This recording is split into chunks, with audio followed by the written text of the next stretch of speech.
Hey everyone, thank you so much for joining us. This is our inaugural series and we have a lovely guest for you today. So I want to introduce myself and my colleagues really quickly before introducing our esteemed guest.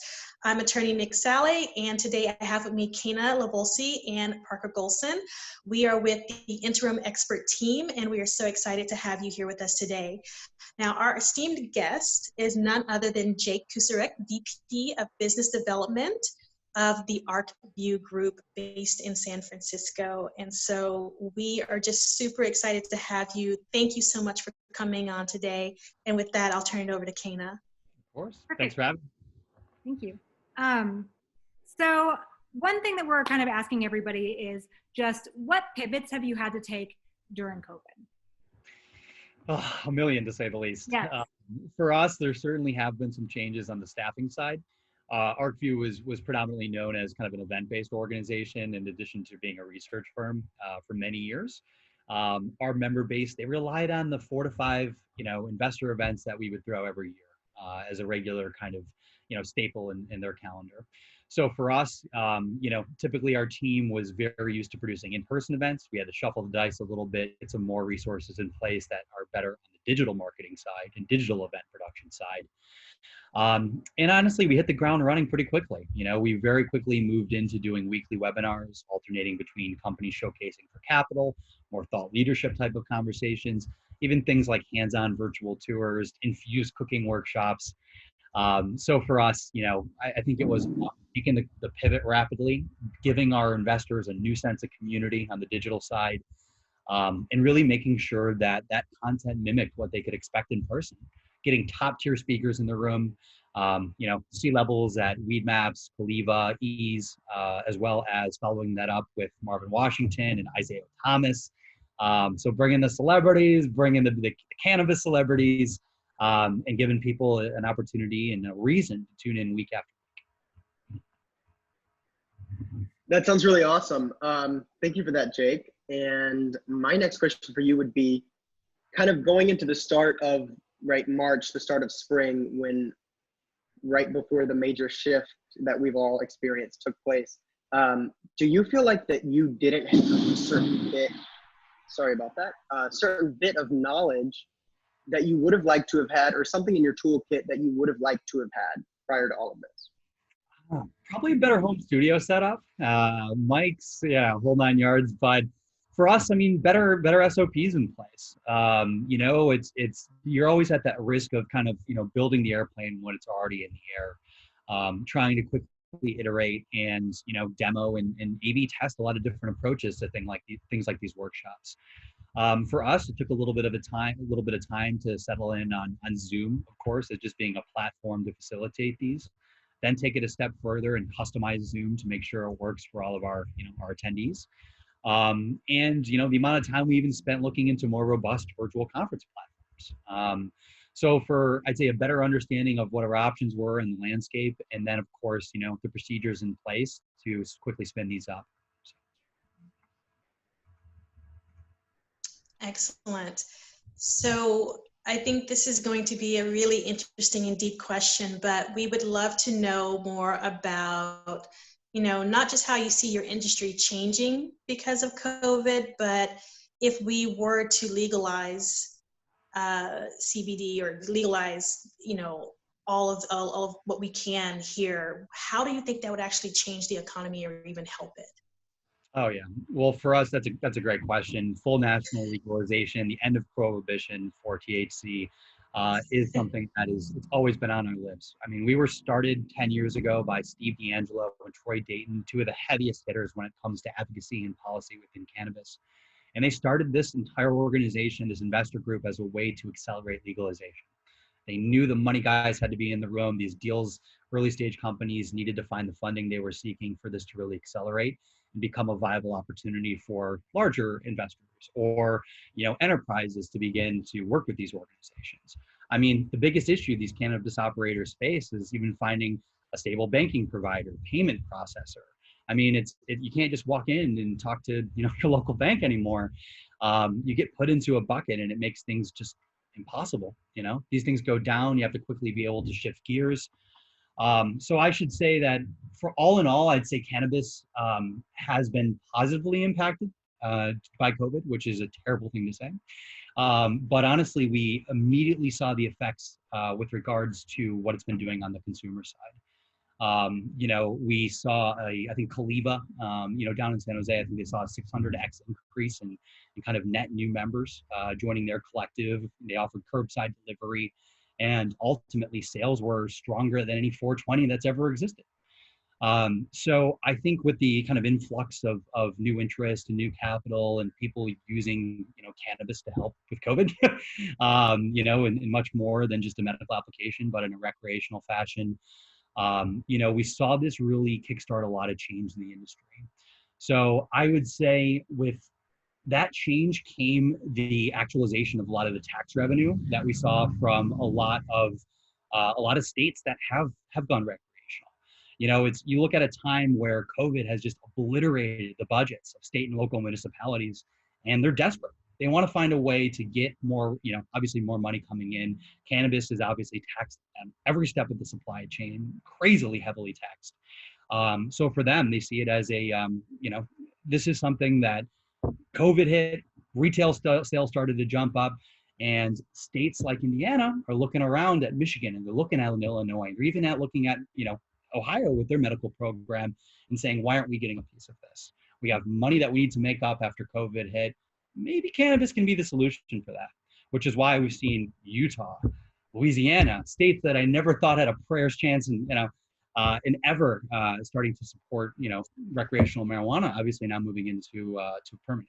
So long answer, but I would say in general, this has created this perfect storm of trying to accelerate this and people from both sides of the aisle. I mean, we did a webinar where we had, a seated U.S. congressman and seated U.S. senator, completely polar opposite in every opinion they share, except for the need to legalize cannabis. So we're seeing it really bridging the aisle and starting to bring people together. Cool. So cannabis for world peace, I guess, right? Amen. Yeah, one bowl at a time. Yep. So with that being said, I feel like you and I touched on in our previous conversation how, and you spoke about it just now, how there's so much taxation, there's so many requirements on cannabis. I mean, we even talked about how you can't even really donate to charities properly because of how the rules are structured around it, which adds to the bad stigmas around cannabis. So what kind of, what stigmas, what hurdles do you feel like cannabis has to pass through before it can really become mainstream and things start to progress in the way they need to? Yeah. Well, banking and payments, the number one issue. I mean, you need a credit card to be able to operate your business. You need a bank account. Trying to transact in cash is especially volatile during COVID because no one wants to touch cash. It's inherently dirty. It's been passed around between millions of people. I would say, being able to donate to charities, I think would be amazing. Being not actively excluded from these conversations the way we have. But of course, even destigmatizing this as a career route for students graduating college. My alma mater of Indiana University, I'm seeing a ton of, I'm connected with the guy who runs their IU alumni group. And he sends me a lot of projects that students are working on, mostly, Kelley School of Business, they're getting ready to enter the workforce. And some of them are pioneering stuff in the CBD and the hemp space. That's been incredibly encouraging, but of course, IU lacks a program, like most universities, around cannabis cultivation or any element of the cannabis business, which is crazy. I mean, there's some smaller agricultural colleges, even up to the size of UNLV, do have dedicated cannabis programs, still not getting that national support. I mean, I was recently asked to film something with Michigan State, and it's like, I wish it was IU, but at the end of the day, you're starting to see a little bit more of open arms towards this, and students see this as a real career pathway. They know that they can have a 401k and they can have, benefits and still work in this industry. So it's certainly kind of a one step at a time approach here, but the strides that we've made in the last couple of years has been unrivaled. Amazing. Now, not to get too ahead of ourselves here, but let's say all the legislation goes through, things that aren't even proposed yet, and cannabis is actually legalized nationwide. What types of innovations do you see changing this industry as it becomes more legalized, as it becomes a more mainstream thing? Love that question. I think we're going to see a rapid adoption of hemp biofuels and bioplastics. We've seen when the government can get involved to lobby for certain, innovation, like obviously corn ethanol. We saw how quickly they were able to jump in and subsidize farmers for stuff like this. Why aren't they subsidizing for hemp? It burns cleaner. It's it's more sustainable. It's more effective. So I think that'll be a little bit of a one step at a time type of approach there. I would say in general, what I'm most excited for is the intersection of cannabis consumption and entertainment. So there are groups up there already buying up hotels and trying to convert existing hotels over to allow for cannabis consumption and retail sales on site. A lot of these take more of a resort approach. But think about it this way. I mean, being able to go, like, there's one example of this. It's now known as the OG Cannabis Cafe in Hollywood. They have the ability to sell on site, consume on site, and of course sell food. So you can be sitting there having a plate of nachos. You pick between your member of joints, bongs, blunts, whatever you need, and and you get to pick, what your strains are. They have alcohol sales, I believe, in infused beverages. I think. Imagine walking into a bar and not being forced to start your day off with a beer. Instead, you could say, "Look, I'd rather have a CBD cocktail or a THC beer to set me off and get me excited for the beers to follow." We can't do this right now. It doesn't exist, and we're seeing Vegas and we're seeing LA and we're seeing a little bit of this here in San Francisco, and we are seeing in my home state of Michigan a lot of interest behind the scenes. People like, I can't name names, but there are very large organizations on both the government side and an operator side that are trying to revitalize downtown Detroit as a 24/7 nightlife district, just like Amsterdam, that has cannabis incorporated into the entertainment. Buy the cannabis you need, see a live event, celebrate on the streets, controlled in the same way that you see nightlife districts like in Nashville, where you get ID even before you enter the street. Intended for adults, open all times, obviously a great way to drive revenue and give the people something they've been hungry for. Because let's be real, you go to a music festival, people are going to be smoking, cannabis and consuming cannabis in whatever way they'd like. And unfortunately, you see that here in San Francisco at Outside Lands. They had the whole grasslands area for retail sales. You saw the same thing with Northern Nights a couple hours up north, where they were able to facilitate on-site sales. But that's kind of it. And I think given how we've seen now every single city, every single state seems to have their own festival, from Lollapalooza to whatever, I'd say, let's lean in and blend those two together, because until full national legalization happens, you deal with the conflicts in enforcement. Okay, the local cop says I'm fine, but this state trooper over here, not as kosher with it. These are the hurdles we still have to overcome. Same thing that happens every year at Burning Man. It may be legal in Nevada, but those Bureau of Land Management guys who work for the feds, they'll bust you. One step at a time. Ridiculous. I love that. Nick, did you have a question? Not quite yet. I'm just so interested in all of it. For me, it's all about the legislative side of things and looking into it. I know for myself personally, even attorneys, we have to do continuing legal education every year, and I've seen a lot more CBD courses come up, especially as it pertains to trademark applications that are going into the USPTO. So it's been absolutely fascinating, and I just feel like we could just sit here all day and pick your brain about all the different avenues of this topic. Yeah, well, I'm happy to. For us, it's the investor side is always kind of comes first, but we produced the industry-leading most cited research for the past decade, so I think it's incumbent upon us to really understand what's happening at the local level. If I connect with the company that's looking for capital, I want to know what's going on in their home state, and the investor does too. Absolutely. And I'm glad you brought up coming at it from the investor angle, because I think it'd be really interesting, and that is why we initially brought you into the conversation, is that with being on the investor side, you have to be focused on the numbers. You have to be focused on the facts. Like, there's obviously so much so many statistics around cannabis and the benefits of it, that you really have, that's why you're in it. So what are some of your favorite facts that you like to give people when you are talking about cannabis and how it can change things?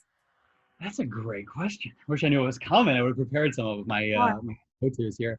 I think there's one of my favorites is there are more people working in cannabis than working in all of the alcohol industry, even bartenders in the state of Nevada, which includes Las Vegas. Mind blowing. In Illinois, meatpacking territory, there's now more cannabis workers than meatpackers. So, I mean, we're seeing a real seismic shift happen here. Other great stats that I would say would probably just pertain to the billions of dollars that we're seeing generated in, first movers, places like Colorado, Washington, Oregon, and California, that they've been able to generate. More importantly, where that money is going. I personally like to see it go to education. A lot of it's been diverted towards, law enforcement, which I think can make sense, but we need to revisit the conversation around what, law enforcement is. There's a lot of stats around the cannabis industry that I don't like. One of them is that there's only 4% of African-American founders in this industry. The amount of BIPOC representation absolutely sucks. There are more female cannabis founders or female founders in cannabis versus any other industry, which is something that I'm very encouraged by. But at the end of the day, we're not permeating a lot of the communities that this industry's back was built on. I look at who is primarily handling sales in a black market, and I think the equity programs are a step in the right direction, but we really have to look at those that have already been launched to see what the inherent flaws are. You get a real pain in your stomach when you talk to somebody and they qualify for an equity license, but it's a bunch of white dudes, and they have a silent partner behind the scenes who's actually his name on the license, but he's not involved in the discussion. You see stuff like that and you're like, this industry might be in its infancy, but there are some red flags here that I think we all need to be conscious of, regardless of if you're working in it or not. You need to understand what's happening. Absolutely. Yeah, I really appreciate you kind of bringing in that angle in terms of who the industry was built on the backs of and who is now getting the least kind of cut of that. So thank you for that, Jake. Do you guys, Nick and Kata, do you all have any other questions for him? I mean, I can continue to have questions, so it's like. I know, so can I. I mean, we could go down that rabbit hole as well. But Parker, how much time do we have left? We're over, but we can keep going for as long as we need. Okay. What's your favorite topic on cannabis that you would love to cover today? I'll cut out my question here. I mean, an old hat for me is always trends. Innovation and watching it, even if it has been stifled at the federal level, seeing some of the really cool products start to hit the shelves. I'm a big fan of the fact that Nug has produced both THC and CBD variants of their, I can't say it, I'll say it, Otter Pops, the little frozen Otter Pop things, flavor ice is what we call them in Michigan, where you put in your freezer. So they have these that are cannabis infused now, which I think is the coolest. A lot of the beers and wines I've tried are good, and the flavor actually holds up. Two Roots is a great example of that. I have a couple other beers, and I think they're all pretty interesting. I would say the skincare side, the excitement, especially brewing in areas that wouldn't touch cannabis with a 10-foot pole like Asia. Yeah. In Japan, CBD and hemp has been able to be cultivated for ceremonial ropes for many decades. But now people are saying, let's look at that law and see what we can do around, beauty serums. So seeing the movement in Thailand and Japan and Korea and China, which is the craziest to me. We just released a whole 40-page white paper that covered the hemp, CBD, and processing ecosystem in China. Never thought I'd be saying that. Looking at Instagram stories of people who work at that company that actually used to work here at Arcview, driving through Harbin, China, and seeing huge billboards covered in pot leaves in China.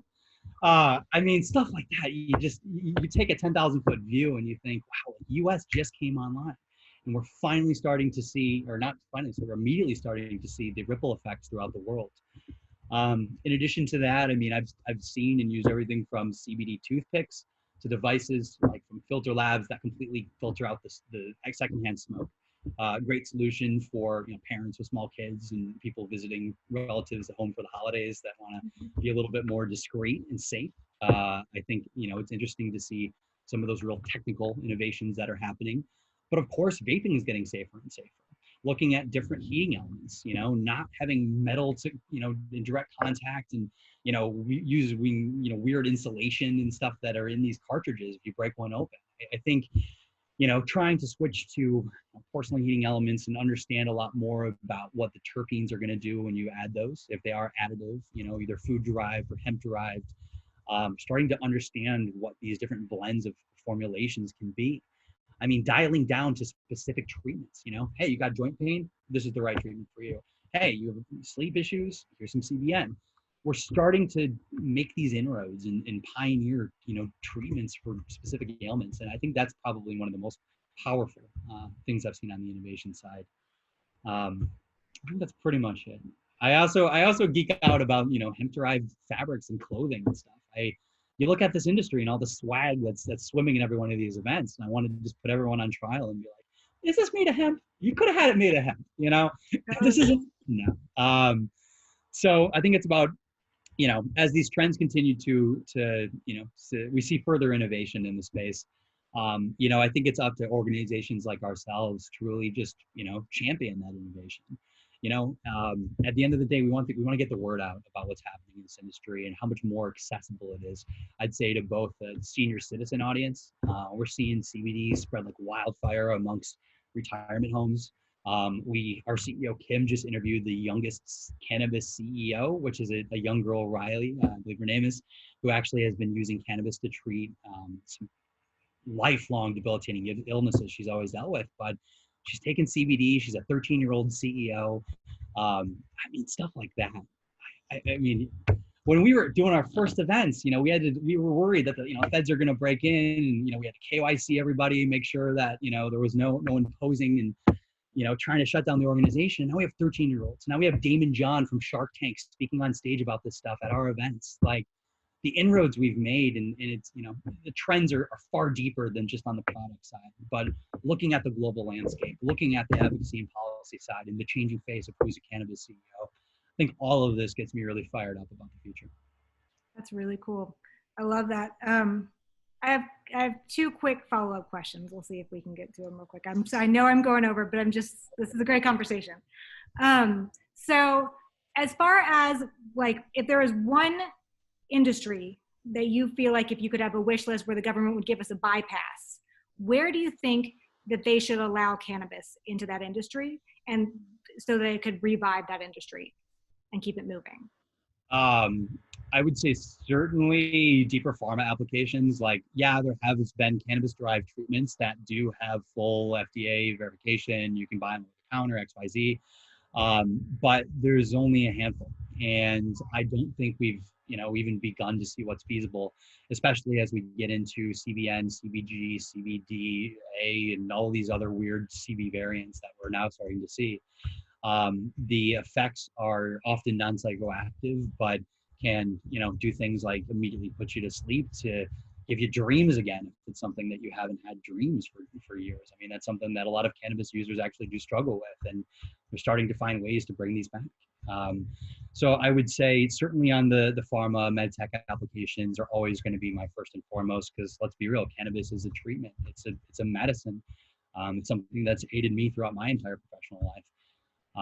But I would say, in addition to that, I'm biased. I want to see it on the entertainment side. I wanted to have the Alamo Draft House of cannabis, where I'm sitting there able to get my mozzarella sticks paired with my, my cannabis of choice, and have it delivered right to my table. I think that's the future I want to live in. That would be cool. I would love to see that. One day. Is there anything that you feel like the cannabis companies that are out there right now, do you feel like there's anything that you see on a regular basis, especially in companies that before you invest in them, that they're shooting themselves in the foot, or that they should be like getting it outside advice on or changing? Biggest example is the sheer volume of companies that hit our radar that claim to be the only one doing what they're doing. My deal flow team alone talks to 1,400 companies a year. I talk to at least as many. And I don't think it's very rare we've been ever pitched something that's fully unique. You know, it might be a new application of an existing technology, like we'll use these wraps for gamers instead of athletes, but it's the same stuff. So I would say that's the biggest red flag to investors, you know, and that goes for any ecosystem that you operate in. When you kick things off and say, you know, I have no competitors, you know, we're going to seize 100% of the market opportunity. No, you're not. In addition to that, I think, you know, it's really important for companies to be able to back up their valuations. If it can't be a multiple of revenue, you're too early, haven't hit the market yet. You know, you still need to be, you know, you put a lot of care into justifying why you put a certain figure. You know, there's a high standard here, and we did see a lot of movement over the last couple of years with fluctuations in the Canadian public markets, you know, to investors getting cold feet when COVID started, to a lot of investors getting burned on investments over the year where valuations looked insanely high, but ultimately it wasn't tied to real value. You know, cultivation projects that would give you these pie in the sky valuations based on if every single plant was, you know, every single square foot was planted and every single thing they produced passed compliance and there was demand for all of it.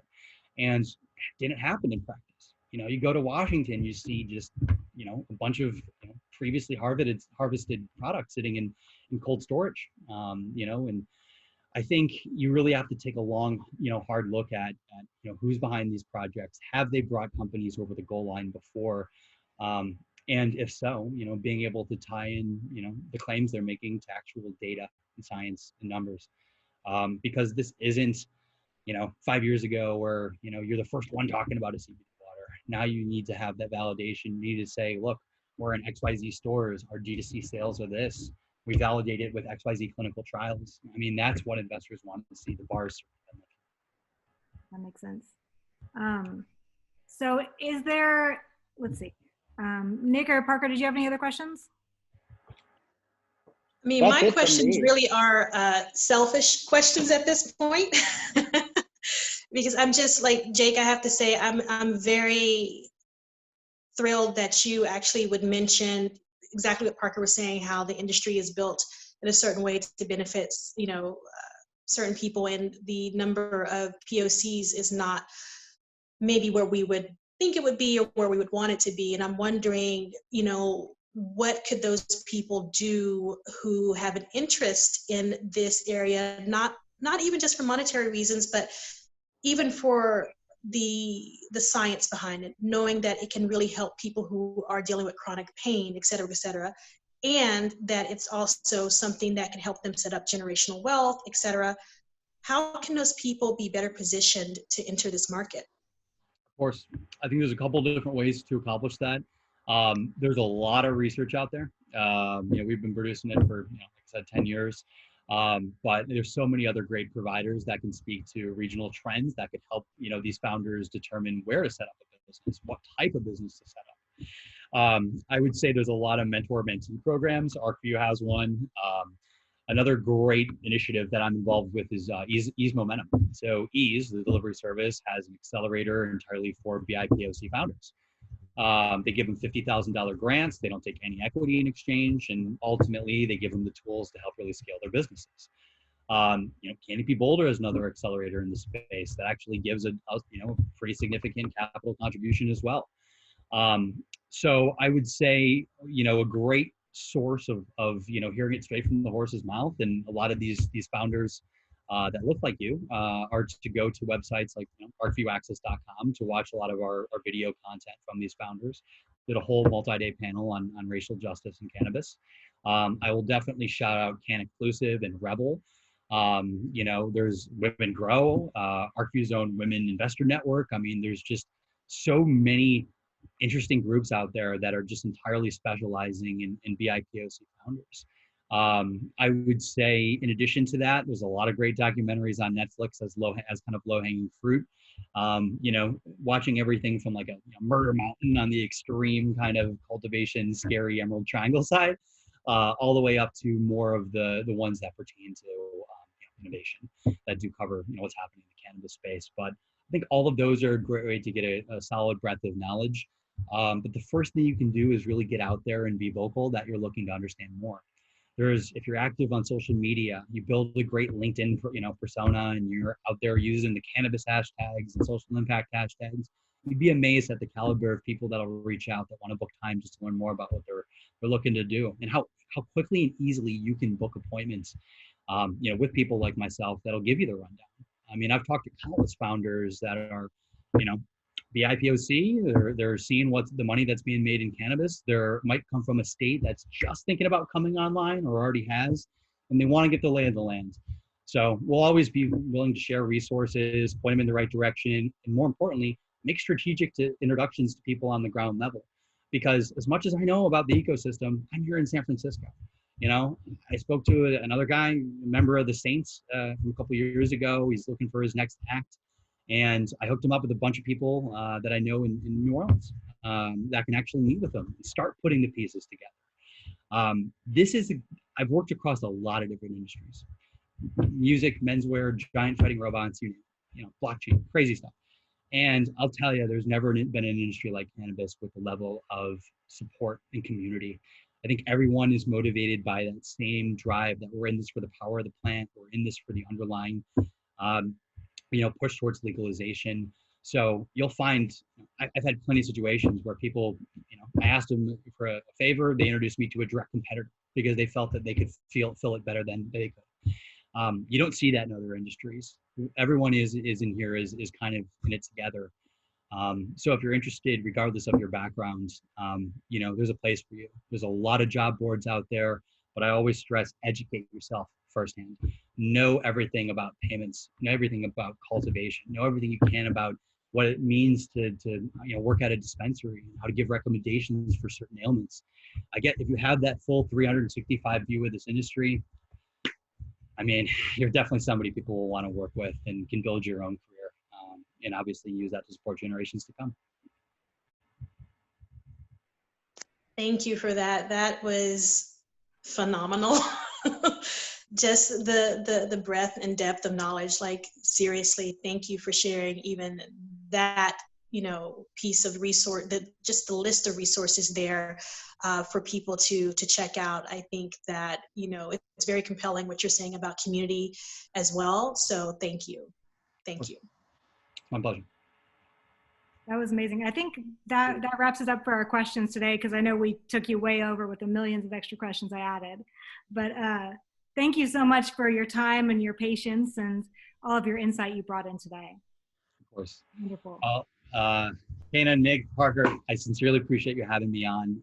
This has been an absolute blast, and obviously wish you success in the rest of these interviews. And anytime you need me back, want to do a follow-up, anything else pertaining to this industry, happy to jump on myself or point you in the direction of others that are making, significant inroads into, continuing to get this off the ground. Thank you so Thank much. you so much. Amazing. We'll definitely be in touch for more. So don't tempt us. Stay safe, and appreciate your time. Thank you so much. Awesome. Thank you. All right. Bye.